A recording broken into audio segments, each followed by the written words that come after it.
Yes, ആ വില്ലനെ കൊല്ലുന്ന super power മറ്റൊന്നുമല്ല, അത് കോമ്പൗണ്ടിങ് ആണ്.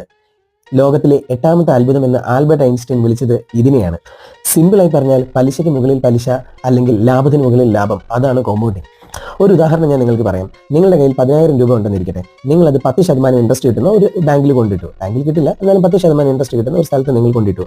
അപ്പം അടുത്ത വർഷം നിങ്ങളുടെ പൈസ എത്രയായി? 10,000 പ്ലസ് ഈ പറയുന്ന 10% പലിശ, 11,000 രൂപ. അതായത് 1,000 രൂപ കൂടെ നിങ്ങൾക്ക് ഇൻട്രസ്റ്റ് കിട്ടും. എന്നാൽ അടുത്ത വർഷമാണ് ഇതിന്റെ ട്രിക്ക് ഇരിക്കുന്നത്. അടുത്ത വർഷം നിങ്ങൾക്ക് കിട്ടുന്നത് നിങ്ങൾ ആദ്യമത്തെ 10,000 രൂപയ്ക്കുള്ള ഇൻട്രസ്റ്റ് അല്ല. ആ 10,000 നിങ്ങൾക്ക് കിട്ടിയ ഇൻട്രസ്റ്റും കൂടി ചേർത്ത് 11,000 രൂപയ്ക്കുള്ള ഇൻട്രസ്റ്റ് ആണ് നിങ്ങൾക്ക് അടുത്ത വർഷം കിട്ടുന്നത്. അതായത് 1,100 രൂപ. അപ്പം ആ മൊത്തം 12,100 രൂപ. ഇങ്ങനെ ഓരോ വർഷം കഴിയുന്നതോറും നിങ്ങളുടെ പണം മൾട്ടിപ്പിൾ ആയി പോയിക്കൊണ്ടിരിക്കുകയാണ്. അതാണ് കോമ്പൗണ്ടിങ്. പണപ്പെരുപ്പത്തേക്കാൾ വേഗത്തിൽ വളരുമ്പോഴാണ് നമ്മൾ ആ വില്ലനെത്തിക്കുന്നത്.